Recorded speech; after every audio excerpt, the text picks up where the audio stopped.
જેને મેઘનો અવતાર કહેવામાં આવે છે, મેઘ રાજાનો અવતાર કહેવામાં આવે છે, એવા લાખા ફુલાણીનો જન્મ કેરાકોટની ધરતીમાં છે.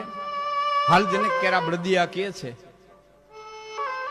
મહારાજા જામફૂલને ઘેર મહારાણી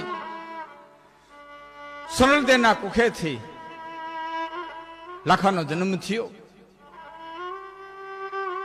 રજવાડાની બાલિકો આનંદ ઉત્સવ ઉજવાણો, કારણ કે રણ જીતાણ કંકણ બંધાણ અને જાગર પુત્ર બધાય તો તીનું ટાણા હરખરા પછી કોણ રંક અને કોણ રાય, તો રણ જીતાણ કંકણ બંધાણ અને જાગર પુત્ર બધાય. દીકરો રણમાંથી જીતીને આવ્યો હોય, દીકરાના હાથે મીંઢોળ બંધાણો હોય અને ગેર દીકરાનો જન્મ થાય, પછી રાખ બાપ હોય તો ભલે અને રાજા બાપ હોય તો ભલે. હરખને વ્યક્ત કરવાના પદાર્થો જુદા હોય, પણ બે બાપના હૈયાની માલિકો હરખ એક સરખો હોય, આનંદ એક સરખો હોય. એવો લાખાનો જન્મ થયો. પણ જાદીને લાખો જન્મીયો અને રામસરી જન્મી ડાય. સરળદે રાણીના દાસી જે લંઘા જ્ઞાતિની હતી, એ રામસરીએ એક ડાય નામની દીકરીનો જન્મ દીધો. અહીં લાખાનો જન્મ થયો. એક તો માનીતા રાણી હતા, જામફૂલના માનીતા રાણી, અને એમાં પુત્ર જન્મ થયો એટલે બેવડા માન વિધા. બીજી રાણીઓ ધીમી ધીમી ધીમી ધીમી ધીમી આ પુત્રની આ કુમારની ઈર્ષા કરવા લાગી. કામ, ક્રોધ ને લોભ, મોહ, મદ ને મચ્છર, જમીન, જોરું અને જર, આ નવે નરકના દ્વાર નટવર. તો કામ, ક્રોધ ને લોભ, મોહ, મદ અને મચ્છર, આ 9 વસ્તુ છે ને એ નરક અપાવનારી છે. એ ધીમી ધીમી ધીમી ધીમી ઈર્ષાની આગ બીજી રાણીઓના મનની અંદર લાગી. આ બધું લાખો જવાનીના ઉંમરે આવવાની આમ આમ આમ આમ તૈયારી કરવા માંડ્યો. પગ દઉં ન દઉં, દઉં ન દઉં. અને એમાં એક સમય એવો આવ્યો, ઉતાસણીનો તહેવાર, હાવ રંગે રમે છે. ઘણા બધા રંગ રમવા માટે થઈને ભેળા થયા છે. એમાં લાખાની ઘણી બધી બીજી ભાભીઓ પણ છે અને દેવર બોધાય રંગે રમે છે. એમાં એક રાણી કોઈનું વસ્ત્ર ઓઢી અને લાખાની જે ભાભીઓ હતી એના ભેરા ભળી ગયા અને રંગના ગુલાલમાં, રંગના આનંદમાં, હોળીના તહેવારના આનંદમાં એ લાખાએ એમની માથે રંગ નાખ્યો. બસ આટલું જોતું હતું. એ જામફૂલના કાનની માલિકો ઝેર રેડવામાં આવ્યું કે લાખાએ માનો સંબંધ ભૂલી અને આજ મારી માથે રંગ છાંટ્યો છે. અને જામફૂલે ક્રોધની માલિકો આવી લાખા ફુલાણીને દેશ વટો દીધો. એ કાળો ઘોડો, કાળા વસ્ત્ર, સાફો પહેરી અને લાખો ફુલાણી નીકળી ગયો. પણ કચ્છની ધરતીને પ્રણામ કરી અને છેલ્લા પ્રણામ કરી અને લાખો નીકળ્યો. પણ લાકડો જ્યારે કચ્છની ધરતી છોડી અને નીકળ્યો ત્યારે 2 પ્રતિજ્ઞાઓ કરતો ગયો કે મને કોઈ આવીને એમ કહે કે જામફૂલનો અવસાન થયું, કોઈ આવીને એમ કહે કે કચ્છમાં દુકાળ પડ્યો કે સીણોય બંધ તૂટી ગયો, આ સમાચાર જે કોઈ મને દે એનું મસ્તક હું ધરથી જુદું કરી નાખે. કારણ કે મને મારા પિતા એટલા વાલા છે કે એના મૃત્યુના સમાચાર હું સાંભળી ન શકું. મને મારી કચ્છની ધરતી એટલી વાલી છે કે એની માથે દુકાળ પડ્યો એવા સમાચાર હું સાંભળી ન શકું. લાખો કચ્છની ધરતી છોડી અને નીકળી ગયો છે. હાલતા હાલતા હાલતા હાલતા અણહિલપુર પાટણની માલિકો, સામંત ચાવડાનું રાજ, અને લાખો ફુલાણી અણહિલપુર પાટણ આવ્યો છે. એ વખતે સામંતસિંહ ચાવડાને એક એવા મર્દની જરૂર હતી જે બારવટિયાઓને વશ કરી શકે. બારવટિયાઓના ત્રાસથી થોડા ત્રાસી થયેલા અને એમાં લાખો આવ્યો. ટૂંકમાં મળ્યા. લાખાએ પોતાની મર્દાનગી બતાવી. અણહિલપુર પાટણની માલિકો એમને આશરો મળ્યો. લાખો ફુલાણી ત્યાં રોકાણો છે. પણ મેં કીધું ને કે કચ્છની ધરતીએ જેને મેઘનો અવતાર કીધો છે એવો લાખો ફુલાણી આમ કચ્છની ધરતી છોડી અને લાખો નીકળી ગયો. અને જાણે વરસાદે રૂષણા લીધા હોય એમ વરસાદ કચ્છની ધરતી માથે વરસવા માટે થઈ અને જાણે રૂહણા લઈને બેહી ગયો હોય એમ એમ બંધ થયો. ધીમે ધીમે ધીમે ધીમે કચ્છની પ્રજા પીડાવા માંડી. બહુ ટૂંકમાં વાત કરીએ તો રાણીનું અવસાન થયું. થોડોક સમય થયો જામફૂલનો અવસાન થયું. કચ્છની ધરતી માથે ભયંકર દુકાળ પડ્યો. શિણોઈ બંધ, જે હાલ અંજારની બાજુમાં જેને લાખા સાગર કહેવામાં આવે છે, એ જર્જરિત થઈ ગયું, તૂટું થઈ ગયું. આ બધા પ્રસંગો ભેળા બીના કચ્છની ધરતી છે ધણી વિનાની થઈ. પણ લાખાને સમાચાર દેવા જાય કોણ? લાખાને જે સમાચાર દેવા જાય એનો શિરછેદ થાય, એવી લાખાની પ્રતિજ્ઞા. માણસો વિચાર કરે છે લાખો આવે, લાખો આવે, લાખો આવે, પણ લાખાને સમાચાર આપે કોણ? અને અતિ બુદ્ધિશાળી ભાઈ એવી ડાય ડુમરીએ એ બીડું ઝડપ્યું ભાઈ. લાખાને હું સમાચાર દઉં, પણ ભાઈ સમાચાર મળતા ધરથી મસ્તક જુદું થાય કે હું સમાચાર એ રીતે આપે મારી બુદ્ધિથી, મારી ચતુરાઈથી. અને ભાઈ જોગણી બની એ લંઘારી દીકરી, બાવણીનો વેહ લીધો, ભગવા પહેર્યા, ગળાની માલિકો રુદ્રાક્ષની માળાઓ નાખી, હાથ કાંડાની માલિકો બાવડે રુદ્રાક્ષની માળાઓ બાંધી. લંઘાની દીકરી હતી, 36 પ્રકારના રાગ રાગણી જાણતી હતી, સંગીતની માલિકો પાવરધી, હાથની માલિકો જંતર લીધું અને ધીમે ધીમે ધીમે ધીમે ધીમે કચ્છની ધરતી છોડી અને આવી ભાઈ તપાસ કરતા કરતા કરતા કરતા કરતા ડાયડમરીને ખબર પડ્યા કે અણહિલપુર પાટણની માલિકો લાખો આ મેલની માલિકો રીએ છે.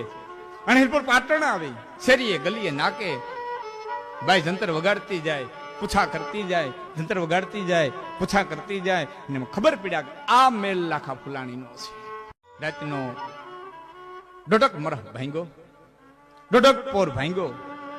લાખો ફુલાણી વાળું પાણી કરી અને પોતાના પલંગની માથે સુવાની તૈયારી કરે છે.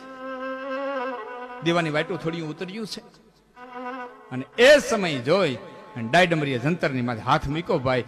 જંતર માથે હાથ મૂકી અને ડાયડમરી કહે છે કે કચ્છના ધણી, હે લાખા, કચ્છી ભાષાની માલિકો ડાયડમરીએ દર્દ ભેરા હોવાથી સમયનો જોઈને રાગ છીડ્યો ભાઈ. અને દર્દ ભેરા હોવાથી ડાયડમરીના હયાન માલિકો શબ્દો નીકળ્યા. કઈ વાર લાખા મેરા તું ઈણ કાછો કુવાયો અસુરત ગીન સુજાન હવે માડું એ પેયો મામલો. કચ્છની મીઠડી ભાષા, જંતરના સુર, લાખાના કાનમાં શબ્દો પીડ્યા. ઘણા વર્ષે મેં મારી કચ્છની ભાષા સાંભળી, ઘણા વર્ષે મારી કચ્છની મીઠડી ભાષા મારા કાનની માલિકો પડી. કોણ આટલું દર્દથી મારી કચ્છી ભાષાની માલિકો આવા દુઆ કહેતું છે? એ લાખો ઝરૂખાની અંદર આવ્યો ભાઈ. ઝરૂખે લાખો આમ આવ્યો. ચોકની માલિકો એક વાદણીને જોઈ, એક બીજો ગણીને જોઈ, એક વેરા ગણીને જોઈ અને ડાયડમરીની નજર પડી કે મારો ધણી આવ્યો, લાખો આવ્યો, કચ્છનો ધણી આવ્યો, અમારો રાજા આવ્યો. જંતરની માથે હાથ મૂક્યો ભાઈ. જંતરની માથે હાથ મૂકીને પછી પોતાને જે કેવું તું એ શબ્દો તેથી ડાયડમરીએ કીધાસ. એ 36 પ્રકારના રાગ રાગની જાણનારી ડુમડી, એ લંઘાની દીકરી, એ જંતરની માથે હાથ મૂકીને કે છે કઈ ભઠ્ઠી માથે ધાણ અને ફૂલ પસાન વાળીએ આ બઈ તાણા તાણ સમજ સિણોય બંધજી પણ બઈ તાણા તાણ લાખા સમજ સિણોય બંધજી. ભેદી મરમી શબ્દો કાને પીડ્યા, ભેદ ભરેલો દુઓ કાને પીડ્યો. લાખા ફુલાણાની હયાનમાંથી હાયકારો નીકળી ગયો. કરે હાય હાય હાય હાય, હું કચ્છની ધરતી માથે દુકાળ પીડ્યો છે. ફૂલ પસાન વાડીએ, અથવા તો વાડીઓમાં ફૂલ નથી, અથવા તો મારા પિતા ફૂલ નથી. સમજ સિણોય બંધજી, સિમોય બંધ તૂટ્યો છે, જર્જરિત થયો છે. હાયકારો નીકળી ગયો, રાડ નાખી. હે જોગણ, હે વિજોગણ, હે વેરાગણ, હે સાધ્વી, આપ જે હો તે પણ ઉપર પધારો. મારી કચ્છની મીઠડી ભાષાના કેનાર ઉપર આવો, ઉપર પધારો. હુકમ કર્યો કોઈ હાજર, એક કરતા 10 દસ્યો હાજર થયા. લાખા ફુલાએ કીધું કે આ વેરાગણને, આ જોગણીને માનપાન સહિત ઉપર લઈ આવો, બેસવાના આસનની વ્યવસ્થા કરો. માટે જલપાનની વ્યવસ્થા કરો, ભોજનની વ્યવસ્થા કરો. ધીમા ધીમા ધીમા ધીમા ધીમા ધીમા ડગલા ભરતી ભરતી ભરતી એ ડાઈ ડુંગરી આવી ભાઈ ઉપર બેઠી, આસન લીધું. લાખાએ કીધું, હે જોગણ, હે વેરાગણ, હે મારી કચ્છની મીઠડી ભાષા દર્દ ભેરા અવાજે સંભળાવનાર, આપ જે હો તે પણ દુઆ ફરીવાર ગાવ. અને દુઆ ફરીવાર જયારે જંતર માથે હાથ મૂકી અને વેરાગણ ગાયા, અને બીજો દુઓ જયારે ગાયો ત્યારે લાખાએ કીધું કે શું કયો છો? હું જે સમજુ છું કે કચ્છની ધરતીમાં દુકાળ પડ્યો કે મહારાજ હું નથી કહેતી, તમે કયો છો. ફૂલ પસાન વાડીએ અર્થાત મારા પિતા ફૂલ નથી રહ્યા કે મહારાજ હું નથી કહેતી, તમે કયો છો. સમય શિણોજ બંધજી, શિણોજ બંધ તૂટી ગયો કે તૂટો નથી, તૂટું તૂટું થઈ રહ્યો છે પણ હું નથી કહેતી, તમે કયો છો. કેમ કેમ કે મહારાજ તમારે નિયમ છે કે આ 3 સમાચાર જે મને દે એનું મારે ધરતી મસ્તક જુદું કરી નાખવાનું. એટલે કોણ દે? તમે તમારા મોઢે કહો તો ભલે, વાત સત્ય છે પણ હું નથી કહેતી, તમે કયો છો. એટલે લાખાએ કીધું તો હું સમજુ છું એ સાચું કે હા મહારાજ એ સાચું કે એ સાચું કે તું ડાય ડમરી છો, વેરાગણી નથી? હા મહારાજ એ સાચું. કચ્છના ધણી, કચ્છ બે હાલ થઈ ગયો છે, ધણી ધોળી વિનાનો કચ્છ થઈ ગયો. હાલ બાપ હું તને તેડવા આવીશ. નહીં સામંત ચાવડાની રજા લઈ લાખા ફુલાણીએ કચ્છની ધરતીમાં જ પગ દીધો. પણ જેવો લાખાએ કચ્છની ધરતીમાંથી પગ દીધો ને, ઉત્તર દિશાની મલકર વાદળીઓ ચડી ગાયની ખરી જેવડી વાદળી ધીમે ધીમે ધીમે ધીમે ધીમે થતા એ હાથીના રૂપ ધારણ કર્યા. કાળા કાળા ઇન્દ્ર મહારાજના ઘરના લાંબી હંઠું કરીને હાથીઓ ઘુમરા મારતા હોય એમ ઉત્તર દક્ષિણની માલિકો રામ લખન મંડી ગયા ગેડી દડે રમવા, હળેરાટી મંડી બોલવા, બેવડા તેવડા ચોવડા મીડા થર લાગવા.